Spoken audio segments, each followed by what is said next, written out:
Assalamualaikum warahmatullahi wabarakatuh. Review makalah sistem kuliner di Cirebon. Hasil review. Sebagai kota pesisir dan pertemuan berbagai etnis, Cirebon memiliki berbagai budaya dan ciri khasnya tersendiri. Seperti di bidang kuliner, Cirebon kaya akan sajian-sajian yang menjadi ciri khasnya sendiri. Berikut beberapa kuliner di Cirebon. Yang pertama adalah sega jamblang atau nasi jamblang. Jika mengunjungi kota Cirebon, tidak lengkap tanpa wisata kuliner. Salah satu yang wajib dicoba adalah sega jamblang. Sega jamblang atau nasi jamblang merupakan makanan khas dari Cirebon, Jawa Barat. Paling khas dari kuliner ini nasinya dibungkus daun jati.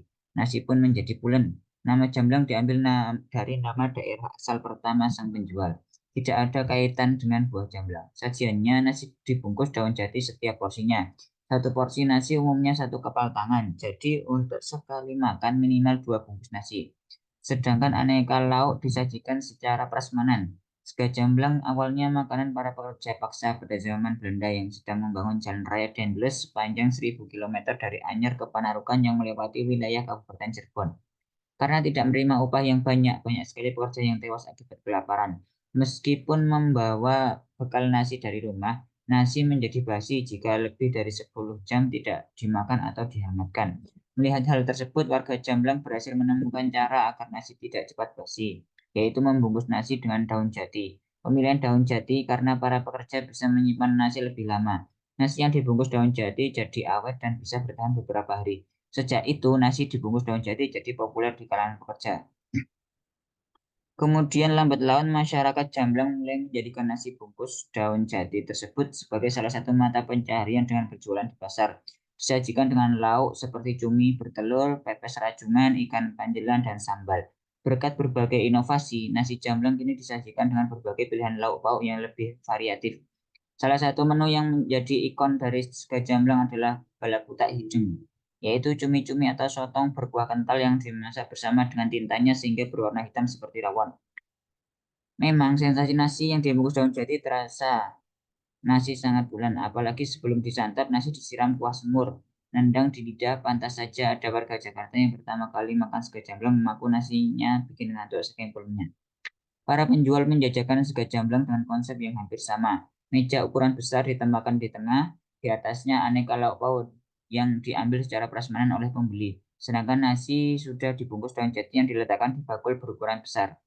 Di beberapa tempat sega jamblang tidak menggunakan daun jati, pakai kertas nasi. Alasannya susah mendapatkan daun, namun tetap mayoritas masih setia mempertahankan daun jati. Selama ini daun jati dipasok dari wilayah Cirebon dan sekitarnya seperti Majalengka, Indramayu, dan Kuningan. Dari banyaknya penjual, ada beberapa lokasi yang akrab di telinga, yakni nasi jamblang mantul di Jalan Cipto Mangunkusumo, tepatnya di depan Greg Mall Cirebon. Ada juga nasi jamblang pelabuhan terletak di sebelah Taman Adi Irma Suryani, Pelabuhan Cirebon. Lokasi lainnya adalah sega jamblang Bunur yang berada di Jalan Cangkringan, Kota Cirebon. Untuk harga cukup terjangkau, rata-rata setiap item makanan dijual 1.000 sampai 5.000 rupiah. Jadi satu porsi makan antara 15.000 sampai 20.000. Berikutnya ada sega lengko atau nasi lengko. Sega lengko atau nasi lengko dalam bahasa Indonesia adalah makanan khas asli Cirebon, Jawa Barat. Sega lengko terdiri atas nasi, tahu, tempe, mentimun, tauge, dan daun kucai. Sega lengko dikenal oleh sebagian masyarakat pesisir di pantai utara Jawa seperti Tegal, Brebes, Kuningan, Majalengka, dan Indramayu. Masing-masing daerah memiliki ciri khas tersendiri dalam penyajiannya. Di Indramayu, sega lengko disajikan tidak menggunakan daun kucai. Sedangkan di Brebes dan Tegal, sega lengko disajikan menggunakan kerupuk mie sebagai pengganti kerupuk putih. Rasa khas yang dihasilkan dari bumbu kacang dan harga yang terjangkau membuat sega lengko diminati oleh banyak kalangan. Hidangan sega lengko merupakan kreasi dari penduduk Cirebon untuk menyiasati kesulitan ekonomi yang terjadi pada masa pasca kemerdekaan. Sega lengko menjadi santapan populer bagi rakyat biasa kala itu.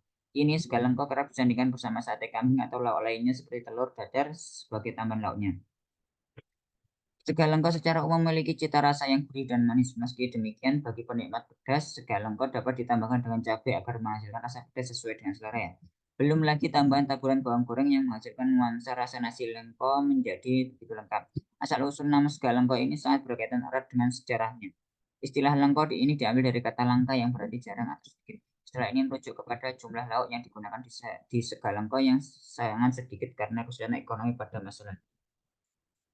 Berikutnya ada empal gentong. Empal gentong merupakan makanan khas Cirebon yang diperkirakan muncul pada abad ke-15 Masehi dan dipercaya sebagai media penyebaran agama Islam di Cirebon. Keyakinan tersebut diperkuat dengan bahan utamanya. Pada awal kemunculannya, empal gentong dibuat dengan menggunakan daging kerbau. Pemilihan jenis daging ini karena pada masa itu masyarakat Cirebon banyak agama Hindu. Sementara sapi merupakan hewan sakral di agama tersebut sehingga tidak diperkenankan untuk dikonsumsi. Sebagai gantinya, makanan ini terbuat dari daging kerbau. Meski dikenal sebagai kuliner khas Cirebon, ternyata empal gentong berasal dari sajian khas Timur Tengah yang dibawa ke kota pesisir ini oleh para pendatang dari Jazirah Arab. Empal gentong lalu diracik menjadi sajian yang sesuai dengan cita rasa masyarakat setempat dan menjadi sajian khas Cirebon sampai saat ini. Empal gentong Cirebon merupakan akulturasi antara budaya Jawa, Arab, India, dan Cina. Bisa dari ciri makanannya, empal gentong memiliki kuah seperti gulai yang merupakan makanan dengan pengaruh Arab dan India. Sedangkan bumbu-bumbunya berasal dari budaya Cina dan lokal. Sehingga empal gentong jika dilihat sekilas akan banyak yang mengiranya sebagai gulai. Kedua makanan tersebut memang mirip, namun sebenarnya berbeda baik dari bumbu atau cara memasaknya. Proses memasak empal gentong membutuhkan waktu yang sangat lama, minimal 5 jam. Proses memasak yang lama membuat empal gentong Cirebon memiliki rasa yang lezat. Bumbu di dalamnya meresap sempurna, tekstur dagingnya matang dan empuk. Empal gentong biasanya dicampur jeroan, bahan yang sering dijumpai pada makanan khas Tionghoa. Daerah Cirebon yang menjadi pelabuhan tempat singgahnya pedagang dari berbagai negara mengalami akulturasi budaya termasuk dalam bidang kuliner. Nama empal gentong diambil dari cara memasaknya yang dibuat di dalam kuali atau periuk tanah liat atau gentong, kemudian dimasak di atas tungku dengan bahan bakar kayu. Empal merupakan teknik mengempal dalam tradisi kuno Sunda disebut dengan teknik menggepuk membuat daging jadi empuk. Sedangkan di Cirebon sendiri, empal merujuk pada teknik mengumpulkan daging dengan cara direbus dalam kuah gulai yang dimasak dalam gentong sehingga dinamakan empal gentong. Sega bugana atau nasi bugana. Sega bugana atau nasi bugana adalah salah satu kuliner khas Cirebon yang merupakan sajian istimewa khas keraton yang ada di Cirebon, yaitu Keraton Kasepuhan, Keraton Kanoman, Keraton Purun atau Kaprabunan, dan Keraton Kacirebonan. Sega bugana secara turun-temurun disajikan sebagai jamuan makan dalam berbagai upacara dan perayaan adat yang diselenggarakan di keraton. Kata bugana diambil dari bahasa Sunda yaitu sabuga bugana yang artinya seada-adanya. Maksud seadanya di sini adalah seadanya bumbu umum yang tersedia di dapur. Semua bumbu umum yang ada di dapur seperti bawang merah, bawang putih, kunyit, kayu manis, serai, lada, dan rempah-rempah lainnya digiling kemudian ditumis bersama. Dan tumisan ini akan menjadi bumbu utama dari sega bugana. Sultan Kacirebonan Pangeran Abdul Ghani Natadiningrat menceritakan bahwa sega bugana merupakan ungkapan rasa syukur kepada Sang Pencipta dan mereka mengungkapkan rasa syukur dengan bersedekah. Bersedekah tidak harus mewah tetapi seadanya, makanya muncul istilah bugana. Karena pada waktu itu wilayah Cirebon didominasi dari kerajaan Provinsi Liwangi yang mayoritas terdiri dari masyarakat Sunda, maka istilah bugana kemudian muncul. Penata budaya tradisi dan adat keraton Kacirebonan mengaturkan bahwa sega bugana hanya disajikan 2 kali dalam setahun, yakni ketika hari raya Idul Fitri dan Idul Adha. Sega bugana biasanya selalu dihidangkan saat acara tradisi Suruhan, Rajaban, dan Sabanan.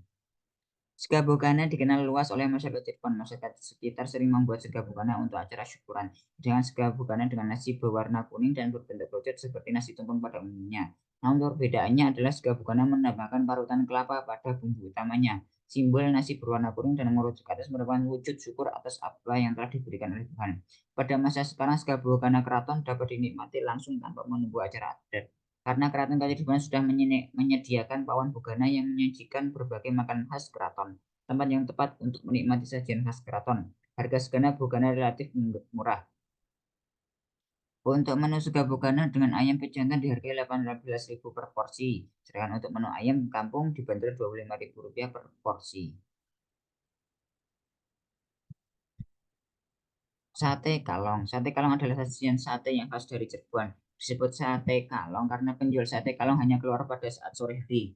Atau seperti kalong yang keluar pada saat matahari hampir tenggelam dan berjualan sepanjang jalan. Kekhasan penjual sate kalong adalah mereka menggantungkan genta atau kenengan sapi pada pikulannya. Sehingga apabila mereka berjalan akan terdengar bunyi genta sapi.